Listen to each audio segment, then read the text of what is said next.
Hi guys, welcome back to my channel. ഇന്നൊരു Sunday വ്ളോഗാണ് കേട്ടോ. എൻ്റെ എല്ലാ സൺഡേസും ഇങ്ങനെയൊന്നും ആയിരിക്കില്ല. ഇപ്പം ശ്രീകുട്ടീൻ്റെ മാരേജൊക്കെ അടുത്ത് വരിക ആയതുകൊണ്ട് തന്നെ കുറച്ച് ബിസി ആയിരിക്കും ഇനിയുള്ള സൺഡേസൊക്കെ. എണീറ്റ പാടെ അച്ചു അന്തം വിട്ട് നോക്കി നിൽക്കുന്നത് വേറെ ഒന്നുമല്ല, ആദ്യൻ്റെ ഒച്ച കേട്ടിട്ടാട്ടോ. ഇന്നലെ രാത്രി അച്ചു ഉറങ്ങിയതിൻ്റെ ശേഷമാണ് കേട്ടോ ഇവർ വന്നിട്ടുണ്ടായിരുന്നത്. അതുകൊണ്ട് ആദ്യം വന്നത് അച്ചു അറിഞ്ഞിട്ടില്ല. ഇവളും കൂടെ വന്നതുകൊണ്ട് ഇനിയിപ്പോൾ അച്ചുവിന് ഭയങ്കര കളിയായിരിക്കും കേട്ടോ. എന്നും രാവിലെ എണീറ്റ അച്ചു ഏട്ടനും ഇതേപോലെ എന്തെങ്കിലുമൊക്കെ കളിക്കുന്നതായിരിക്കും. ഇന്നിപ്പോൾ ആദ്യം ഉള്ളതുകൊണ്ട് ഏട്ടൻ അവിടെ തന്നെ കിടക്കുക കേട്ടോ. അവന് കളിക്കാൻ ആളുണ്ടല്ലോ. പക്ഷേ ഏട്ടൻ്റെ മേലാണ് ഇവർ രണ്ടുപേരും കൂടെ ചെണ്ട കൊട്ടുന്നത്. അത് കഴിഞ്ഞപ്പോൾ ഏട്ടനെ വെറുപ്പിച്ച് തുടങ്ങിയപ്പോഴത്തേക്ക് ഏട്ടൻ അച്ചുവിനെ എടുത്ത് താഴെ വെച്ച് അകത്തുനിന്ന് ഓടി വന്ന സമയത്ത് പുറത്ത് കണ്ടത് ഉണ്ണിയേട്ടനെയാണ്. അതാ അവൻ ഇങ്ങനെ തരിച്ച് നിൽക്കുന്നത്. ഉണ്ണിയേട്ടൻ എന്ന് പറഞ്ഞാൽ ആദ്യൻ്റെ അച്ഛനാട്ടോ. ഇവർ ഇന്നലെ രാത്രി അച്ചു ഉറങ്ങിയതിൻ്റെ ശേഷമാണ് വന്നതെന്ന് പറഞ്ഞല്ലോ. അതുകൊണ്ട് ഇപ്പോഴാണ് ഇവരെയൊക്കെ അച്ചു കാണുന്നത്. പുറത്ത് വന്നിട്ട് ആരേലും കൊണ്ടുപോകാൻ വരുന്നുണ്ടോ എന്നാണ് അച്ചു നോക്കുന്നത്. സാധാരണ രാവിലെ ആയാൽ ആരേലൊക്കെ വരും. ഇന്ന് ഞായറാഴ്ച ആയതുകൊണ്ട് എന്തായാലും ആരേലും ഉണ്ടാവും കേട്ടോ. പിന്നെ ബ്രഷ് കൊടുത്തിട്ട് അവനോട് പല്ല് തേക്കാൻ പറയാണ്. അവൻ ഒറ്റയ്ക്ക് തേക്കൊന്നുമില്ല, ഞാൻ തന്നെയാണ് അവനെ തേപ്പിക്കൽ. എന്നാലും ജസ്റ്റ് ഒന്ന് കൊടുത്ത് തേക്കാൻ പറയും. ആദ്യം കാണിച്ചു കൊടുക്കുന്നുണ്ട് എങ്ങനെയാണ് തേക്കേണ്ടത്. നേഹെ അവൻ അടുക്കൂല, അവന് ഇഷ്ടമല്ല കേട്ടോ പല്ല് തേക്കാൻ. എന്തേലും പറഞ്ഞ് സോപ്പിട്ടിട്ടൊക്കെ ആട്ടോ ഞാൻ അവനെ പല്ല് തേപ്പിച്ചെടുക്കാറ്. ഇപ്പം അവന് പേസ്റ്റ് ഒന്നും യൂസ് ചെയ്യുന്നില്ല കേട്ടോ, ജസ്റ്റ് ബ്രഷ് കൊണ്ട് തന്നെ തേപ്പിക്കുകയാണ്. ഇനി ഞാൻ ഡോക്ടറെ അടുത്ത് പോകുമ്പോൾ ചോദിക്കും ഏത് പേസ്റ്റാണ് യൂസ് ചെയ്യാന്ന്. അത് കഴിഞ്ഞപ്പം ശ്രീകുട്ടി വന്നു കേട്ടോ, വെറുതെ അവനെ കണ്ടപ്പോൾ വന്നതാ. അപ്പോൾ പാട്ട് പാടുമ്പോഴാണ് ഇവങ്ങനെ ഡാൻസ് കളിക്കുന്നത്. കാക്കേ കാക്കേ എന്നുള്ള പാട്ട് കേൾക്കുമ്പോൾ അങ്ങനെ ആടി ഡാൻസ് കളിക്കും കേട്ടോ. അത് അവന് ഇഷ്ടപ്പെട്ട പാട്ടാണ്. ഈ സമയത്ത് പുറത്ത് അച്ഛനും ഏട്ടനും കൂടെ ചെറിയ പണിയിലായിരുന്നു കേട്ടോ. ഞങ്ങൾ കിണറൊക്കെ ഒഴിച്ചിട്ട് മാസങ്ങളായേ, പക്ഷേ അതിൽ കയറും പാളയും ഒന്നും ഇട്ടിട്ടുണ്ടായിരുന്നില്ല. ഞങ്ങൾ മോട്ടറിൽ അടിച്ച് വെള്ളം എടുക്കും എന്നല്ലാതെ കോരാറൊന്നും ഇല്ലായിരുന്നു കേട്ടോ. ഇന്ന് ഞായറാഴ്ച ആയതുകൊണ്ട് എല്ലാവരും വീട്ടിൽ ഉണ്ടാവുമല്ലോ.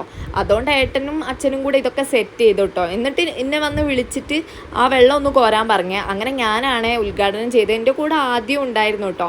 അങ്ങനെ ആദ്യമായിട്ട് വെള്ളം കോരിയിട്ട് ഞങ്ങളൊക്കെ കുറച്ച് കുടിച്ചേ. അത് കഴിഞ്ഞപ്പോൾ ഞാൻ ജസ്റ്റ് ഒന്ന് കിണറ്റിലേക്ക് ഏന്തി നോക്കിയിട്ടോ. എൻ്റെ അമ്മോ, ഇത്രയും ക്ലിയർ ആയിട്ടുള്ള വെള്ളം ഞാൻ ജീവിതത്തിൽ കണ്ടിട്ടില്ല കേട്ടോ. എന്തൊരു കളറാണ് നോക്കിയാൽ, നല്ല രസമുണ്ടായിരുന്നേ ആ വെള്ളം കാണാൻ വേണ്ടിയിട്ട്. ഇത് കുഴിച്ച് കഴിഞ്ഞതിൻ്റെ ശേഷം ഞാൻ ഈ ഭാഗത്തേക്കേ വന്നിട്ടില്ല. അത് കഴിഞ്ഞ് ഇപ്പോഴാണ് കേട്ടോ ഞാൻ ഈ വെള്ളത്തിൻ്റെ അടുത്തേക്കൊന്ന് വന്ന് നോക്കുന്നത്. പിന്നെ ഇന്ന് രാവിലെ മഴ ഇല്ലാത്തതുകൊണ്ട് അച്ചു ഏട്ടനും കൂടെ വണ്ടിയും കൊണ്ട് പുറത്തേക്കൊക്കെ ഒന്ന് കറങ്ങാൻ പോയേ. ഇവരെവിടെ കറങ്ങാൻ പോയിട്ടുണ്ടെങ്കിലും അവസാനം ചെന്നെത്തുക ശ്രീകുട്ടീൻ്റെ വീട്ടിൻ്റെ മുന്നിൽ തന്നെ ആയിരിക്കും കേട്ടോ. ഇന്നെന്തായാലും ഇവിടെ നമ്മളെ കസിൻസും ഒക്കെ വരുന്നുണ്ട്. ജസ്റ്റ് വെറുതെ ഷോപ്പിങ്ങിൻ്റെ കാര്യവും ഡ്രസ്സിൻ്റെ കാര്യമൊക്കെ പ്ലാൻ ചെയ്യാനൊക്കെ വേണ്ടിയിട്ടാണ്. അങ്ങനെ കറക്കമൊക്കെ കഴിഞ്ഞ് അവർ രണ്ടാളും കൂടെ വീട്ടിലെത്തി. പിന്നെ കുറച്ച് സ്നേഹപ്രകടനമൊക്കെ ഉണ്ടായിരുന്നു കേട്ടോ. അത് കഴിഞ്ഞ് ഞങ്ങളെല്ലാവരും കൂടെ ശ്രീകുട്ടീൻ്റെ വീട്ടിലേക്ക് പിന്നെയും പോയിട്ടോ. അവിടെ എല്ലാവരും ഉണ്ട് എന്ന് പറഞ്ഞല്ലോ. അവിടുന്ന് ജസ്റ്റ് അച്ചു ഒന്ന് വീണ് കേട്ടോ. നല്ലോണം പറ്റിയെന്നാണ് തോന്നിയത് തലയ്ക്ക്. ഞാനൊന്നായിട്ട് പേടിച്ച് പോയി. പിന്നെ ഏട്ടൻ ഉണ്ടായിരുന്നതുകൊണ്ട് വലിയ കുഴപ്പമില്ല. അവൻ വലിയ കരച്ചിലൊന്നും കരങ്ങിയിട്ടില്ല കേട്ടോ. അവൻ ഒരുവിധം എല്ലാ വേദനയും നന്നായിട്ട് സഹിക്കുവേ. നെറ്റി നന്നായിട്ട് വീങ്ങിയിട്ടുണ്ടായിരുന്നേ. ഐസ് ക്യൂബൊക്കെ വെച്ച് കൊടുത്തോണ്ടാണ് കുറച്ച് വീക്കം കുറഞ്ഞത്.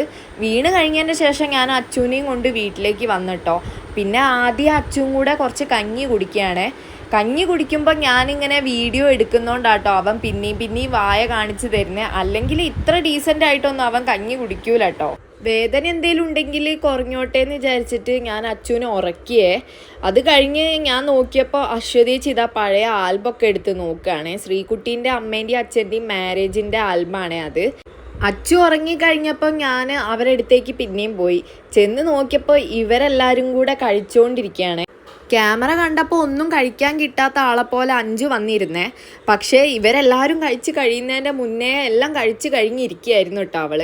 ഇവരൊക്കെ കഴിച്ച് കഴിഞ്ഞതിന് ശേഷം ഞാനും ജസ്റ്റ് ഒന്ന് കഴിച്ചായിരുന്നു. അത് കഴിഞ്ഞിട്ട് അച്ചുവിൻ്റെ അടുത്തേക്ക് പോകാമെന്ന് വിചാരിച്ച് പോകുന്ന സമയത്ത് ആദ്യം നീനും കൂടെ നല്ല കളിയാണ്. മഴ പെയ്യുന്നുണ്ടായിരുന്നു, എന്നാലും അവരവിടുന്ന് കളിച്ചുകൊണ്ടിരിക്കുക കേട്ടോ. ഉച്ച കഴിഞ്ഞപ്പോൾ ശ്രീകുട്ടിക്ക് പുറത്ത് പോകാണ്ട് കുറച്ച് ഷോപ്പിംഗ് ഉണ്ട് എന്നൊക്കെ പറഞ്ഞ് അവൾ പോകാൻ നിൽക്കുകയാണ്. കൂടെ കല്ലും പോവാന്ന് പറഞ്ഞു കേട്ടോ. ഏട്ടൻ ഇന്ന് ഞങ്ങളെ സങ്കേതം കൊണ്ടുപോകാമെന്ന് പറഞ്ഞിട്ടുണ്ടായിരുന്നേ. ഇവരെല്ലാവരും കൂടെ ഉള്ളതുകൊണ്ട് ഒരുമിച്ച് പോവാലോ. അപ്പം ഞങ്ങൾ ഡ്രസ്സൊക്കെ മാറ്റി റെഡി ആയിട്ട് ഏട്ടനെ വെയിറ്റ് ചെയ്തുകൊണ്ടിരിക്കുകയാണ്. ഏട്ടൻ ഇപ്പം വരാമെന്ന് പറഞ്ഞ് ഒരുപാട് ലേറ്റ് ആയിട്ടോ. പിന്നെ ചെറിയ മഴയൊക്കെ ഉണ്ടായിരുന്നേ. കുറച്ച് കഴിഞ്ഞപ്പോൾ ഏട്ടൻ വന്നു. ഞങ്ങളൊക്കെ പോകാൻ വേണ്ടി നിൽക്കുകയാണ് കേട്ടോ. മഴയൊന്ന് ചോർന്നപ്പം ഞങ്ങൾ ഇറങ്ങി. ഞാനും അശ്വതിയേച്ചിയും അഞ്ജും അഭിഷയും പിന്നെ ഏട്ടനുണ്ട്. മക്കൾ ആദ്യം നീനും അച്ചുവാണ് കേട്ടോ ഉണ്ടായിരുന്നത്. ഞങ്ങളെ വീട്ടിൽ നിന്ന് റോഡുമ്മലേക്കുള്ള വഴിയാണ് കേട്ടോ ഇത്. അതുകൊണ്ടാണ് അച്ഛനെ ധൈര്യമായിട്ട് മുന്നിൽ ഇരുത്തിയിട്ടുണ്ടായിരുന്നത്. പിന്നെ അവനിങ്ങനെ ഇരിക്കാൻ ഭയങ്കര ഇഷ്ടമാണ് കേട്ടോ. അവൻ വണ്ടി ഓടിക്കുന്നത് കാണിക്കാൻ വേണ്ടിയിട്ട് ബാക്കോട്ട് നോക്കി എല്ലാവരെയും വിളിക്കുന്നൊക്കെ ഉണ്ടായിരുന്നേ. ഞങ്ങളെ വീടിൻ്റെ താഴെയുള്ള റോഡിൻ്റെ 2 സൈഡിലും വയൽ തന്നെയാണ് കേട്ടോ. ഇവിടെയൊക്കെ നന്നായിട്ട് വെള്ളം കയറും. അടുത്തൊക്കെ ഒരുപാട് വീടുകളുണ്ട്. ഈ വീടുകളിലൊക്കെ നന്നായിട്ട് വെള്ളം കയറാറുണ്ട് കേട്ടോ, നല്ല മഴ പെയ്തിട്ടുണ്ടെങ്കിൽ. അങ്ങനെ ഞങ്ങൾ സങ്കേതം എത്താനായപ്പോൾ ഏട്ടനൊരു കോള് വന്നേ. ഇത് ഏട്ടൻ്റെ ഫ്രണ്ടാട്ടോ, വൈശാഖ് എന്നാണ് പേര്. ഇങ്ങേർക്കാണെങ്കിൽ ഒടുക്കത്തെ നാണോ. കെട്ടിയോക്കും വീട്ടുകാർക്കും ഒക്കെ യൂട്യൂബ് ചാനലുണ്ട്. യൂട്യൂബിൽ നിറങ്ങി നിൽക്കുന്ന ഒരാളാണ് കേട്ടോ. എന്നാലും ഇങ്ങേരെ നാണത്തിനൊരു കുറവുമില്ല. ഞങ്ങളെത്തിയപ്പോൾ സങ്കേതത്തിൽ കുറേ ആൾക്കാരൊക്കെ ഉണ്ടായിരുന്നേ. പക്ഷേ ഇതിലും കൂടുതൽ ആൾക്കാർ നന്നായിട്ട് വെള്ളം കയറുന്ന സമയത്തൊക്കെ വരാറുണ്ട് കേട്ടോ. വണ്ടിയൊക്കെ നിർത്തിയിടുന്നത് റോഡ് സൈഡിലായതുകൊണ്ട് തന്നെ ആൾക്കാർക്ക് നടക്കാനൊക്കെ ഭയങ്കര ബുദ്ധിമുട്ടാണ്. മാത്രമല്ല എപ്പോഴും വെള്ളം കയറുന്ന റോഡായതുകൊണ്ട് റോഡിൽ കുണ്ടും കുഴിയൊക്കെ ഉണ്ടാവേ. പോയിക്കൊണ്ടിരിക്കുമ്പോൾ ഏട്ടൻ്റെ ഫ്രണ്ട്സിനെ കണ്ടിട്ടോ. ഞങ്ങളെ നാട്ടിൽ തന്നെയാട്ടോ ഈ സങ്കേതം എന്ന് പറയുന്ന വ്യൂ പോയിന്റ് ഉള്ളത്. അതുകൊണ്ട് അങ്ങോട്ടും ഇങ്ങോട്ടും അറിയുന്ന ആൾക്കാരൊക്കെ എപ്പോഴും പാസ് ചെയ്ത് പോവേ. ഈ സമയത്ത് റോഡുമേലൊന്നും വെള്ളമില്ലെങ്കിലും തോടും വയലും ഒക്കെ നിറങ്ങി നിൽക്കുന്നുണ്ട് കേട്ടോ. അതുകൊണ്ട് തന്നെ കുളിക്കാനാണ് ഒരുപാട് ആൾക്കാർ വന്നിട്ടുള്ളത്. ഒരു മഴ കഴിഞ്ഞ സമയത്തായിരുന്നല്ലോ ഞങ്ങൾ എത്തിയിട്ടുണ്ടായിരുന്നത്. അതുകൊണ്ട് തന്നെ ഒരു അടിപൊളി ക്ലൈമറ്റ് ആയിരുന്നു കേട്ടോ അവിടെ. വയലിൻ്റെ ഉള്ളോട്ട് പോകുന്ന വഴിയാണ് ഇത്. പക്ഷേ ഇപ്പോൾ വെള്ളം നിറങ്ങി നിൽക്കുകയായതുകൊണ്ട് വഴി നല്ലോണം കാണുന്നില്ല കേട്ടോ. ഈ കരിങ്കിൻ്റെ മുകളിൽ നിന്ന് ഒരാൾ താഴോട്ട് എടുത്ത് ചാടിയേ. അത് കണ്ടിട്ടാണ് കേട്ടോ അച്ചു നന്നായിട്ട് കരയുന്നത്. അതിലേ നടക്കുമ്പോൾ വെള്ളം കലങ്ങിയിട്ട് ചളിയാവുന്നുണ്ടായിരുന്നു. അതുകൊണ്ട് ഞങ്ങൾ റോഡുമ്മ കയറി നിൽക്കാമെന്ന് വിചാരിച്ചേ. പോകുന്ന സമയത്ത് നീനുവിൻ്റെ കൈ ഞാൻ പിടിച്ചത് ഓക്ക് പേടിയായതുകൊണ്ടാണ്. അവിടെ നല്ല കുഴി പോലത്തെ സ്ഥലമാണ്. അപ്പോൾ കയറാൻ കുറച്ച് ബുദ്ധിമുട്ടാണ് കേട്ടോ. ഇവിടെ നീളത്തിലുള്ള റോഡാണ് കേട്ടോ. 2 സൈഡിലും വയലാണ്. അപ്പം നടന്ന് കാണാൻ ഒരുപാടുണ്ട് കേട്ടോ. അച്ഛനെ ഞാൻ കുളിപ്പിച്ചിട്ടായിരുന്നേ കൊണ്ടുവന്നേ. അതേപോലെ ചെറിയ മഴച്ചാറിലൊക്കെ ഉണ്ടായിരുന്നു. അതുകൊണ്ട് അവനെ വെള്ളത്തിലേക്കൊന്നും ഇറക്കിയില്ല കേട്ടോ അധികം. പിന്നെ പഴയ പോലെ അല്ല കേട്ടോ. ഇവിടെ വരുന്ന ആൾക്കാരൊക്കെ വേസ്റ്റൊക്കെ ഇട്ടിട്ടാണ് പോകുന്നത്. നിറച്ച് പ്ലാസ്റ്റിക്കിൻ്റെ കുപ്പി, ഡയപ്പർ, ബീറിൻ്റെ ബോട്ടിൽ, അങ്ങനെ എല്ലാ സാധനങ്ങളും ഉണ്ട്. ഇവിടെ പായസത്തിൻ്റെ ഐസ്ക്രീമിൻ്റെ ഒക്കെ കുഞ്ഞു കടകളുണ്ട് കേട്ടോ. ഇവർ വേസ്റ്റ് ബിൻ വെച്ചിട്ടുണ്ടെങ്കിൽ പോലും വാങ്ങുന്ന ആൾക്കാർ ഈ വേസ്റ്റൊക്കെ കളയുന്നത് വയലിലേക്കും റോഡുമലേക്കും ഒക്കെയാണ്. ഞങ്ങൾ അവിടെ നിന്ന് ഇറങ്ങുകയാണ് കേട്ടോ. പിന്നെ നിങ്ങൾ ഈ റോഡിൻ്റെ സൈഡിൽ വാഴയൊക്കെ ചീഞ്ഞടക്കുന്നത് കണ്ടില്ലേ? ഇത് വെള്ളം കയറുന്ന സമയത്ത് ചെയ്യുന്നതാട്ടോ. ഈ ഭാഗത്തൊക്കെ ഒരുപാട് കർഷകരുണ്ട്. വെള്ളം കയറുന്ന സമയത്ത് ഇവരുടെ കൃഷിയൊക്കെ നശിച്ചു പോവാട്ടോ ചെയ്യുന്നത്. കോട്ടോൽ അമ്പലമാണ് കേട്ടോ നേരെ മുന്നിൽ കാണുന്നത്. നമ്മുടെ കോഴിക്കോട് ജനുവരി മാസത്തിലെ ആദ്യ ഉത്സവം നടക്കുന്നത് ഈ അമ്പലത്തിലാണ്. ഇവിടെ വന്നതിന് ശേഷം ഞാൻ ആകെ ഒരൊറ്റ കൊല്ലം ആ ഉത്സവത്തിന് പോയിട്ടുള്ളൂ. അത് കഴിഞ്ഞിട്ടുള്ള കൊല്ലം ഞാൻ പ്രഗ്നൻ്റ് ആയിരുന്നു. പിന്നത്തെ കൊല്ലം അച്ചു ജനിച്ചിട്ടുള്ള ടൈമായിരുന്നു. അതുകൊണ്ട് 2 കൊല്ലം എനിക്ക് മിസ്സായിട്ടുണ്ട്. അടുത്ത ഉത്സവ സീസൺ വരാൻ വേണ്ടിയിട്ട് വെയിറ്റ് ചെയ്തിരിക്കുകയാണേ ഞാൻ. പിന്നെ നിങ്ങൾ ഈ സ്ഥലമൊക്കെ ശ്രദ്ധിച്ചോ? നല്ല ഭംഗിയില്ലേ കാണാൻ? വയനാട്ടിലൊക്കെ എത്തിയൊരു ഫീല് കിട്ടുന്നില്ലേ? അതുപോലെ നിങ്ങൾ ഈ സ്കൂൾ കണ്ടോ? മലേൻ്റെ മുകളിലൊക്കെ ഇങ്ങനത്തെ സ്കൂൾ കൊണ്ടുവച്ചിട്ടുണ്ടെങ്കിൽ കുട്ടികൾക്ക് പഠിക്കാനാണോ തോന്നുക, ഈ പ്രകൃതി ഭംഗിയൊക്കെ ആസ്വദിക്കാനാണോ തോന്നുക? ഞാനാണെങ്കിൽ ഉറപ്പായിട്ടും പുറത്തേക്ക് നോക്കിയിട്ടാട്ടോ ഇരിക്കുന്നുണ്ടാവുക. കാടും മരങ്ങളും ഒക്കെ പണ്ടേ എൻ്റെ വീക്ക്നെസ് ആണേ. അങ്ങനെ ഞങ്ങൾ സംസാരിച്ച് പോയിക്കൊണ്ടിരിക്കുന്ന സമയത്ത് ഒരു കുഞ്ഞു വീട് കണ്ടിട്ടോ. ദേ ഈ ലെഫ്റ്റ് സൈഡിൽ കണ്ടില്ലേ? ഇത് കാണുമ്പോൾ ശരിക്കും എൻ്റെ അമ്മമ്മേൻ്റെ വീടാണ് എനിക്ക് ഓർമ്മ വന്നേ.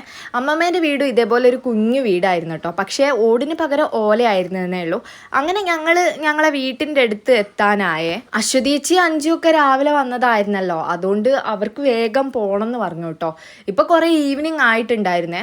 അങ്ങനെ അവർ പോയ സമയത്ത് ഞാൻ അച്ഛനെയും കൊണ്ട് വീട്ടിലേക്ക് വന്ന് അവന് ചോറെടുത്തപ്പോഴാണ് ഏട്ടൻ പിന്നെ ബിരിയാണിയും കൊണ്ടുവരുന്നത്. പിന്നെ കുറച്ച് ഉപ്പേരൊക്കെ അവന് കൊടുത്തതിന് ശേഷം കുറച്ച് ബിരിയാണിയും കൊടുത്തു നോക്കി. അങ്ങനെ അവന് കുശാലായിട്ട് ഭക്ഷണമൊക്കെ കഴിച്ചേന്ന്. നാളെ മൺഡേ ആയതുകൊണ്ട് അഭിഷയ്ക്കും മൂക്കും ഒക്കെ ക്ലാസ് ഉണ്ടെന്ന് പറഞ്ഞ്. അതുകൊണ്ട് അവർ ഇന്ന് തന്നെ പോവും കേട്ടോ. കൂട്ടിക്കൊണ്ടുപോകാനാണ് ഉണ്ണിയേട്ടൻ വന്നിട്ടുള്ളത്. പിന്നെ കുറച്ച് നേരം അച്ഛനെടുത്ത് കളിക്കുകയൊക്കെ ചെയ്തിട്ട് അവർ വേഗം ഇറങ്ങിയേ. അച്ഛന് ഭയങ്കര വിഷമമാണ് കേട്ടോ ഇവരൊക്കെ പോകുന്നത് കാണുമ്പോൾ. പിന്നെ ഉമ്മയൊക്കെ കൊടുത്ത് അവരാ വളവ് തിരിഞ്ഞ് പോകുന്നവരെ അച്ചു ബാക്കിൽ നിന്ന് നോക്കി നിൽക്കുന്നുണ്ടായിരുന്നേ. ഈ സൺഡേയിലെ വിശേഷങ്ങളൊക്കെ ഇത്രയേ ഉണ്ടായിരുന്നുള്ളൂ. ഇനി മറ്റൊരു വീഡിയോ ആയിട്ട് നാളെ കാണാം. അതുവരെ ബായ്. പിന്നെ നിങ്ങളൊക്കെ മറക്കാതെ ഈ ചാനലൊന്ന് സബ്സ്ക്രൈബ് ചെയ്തേക്കണേ.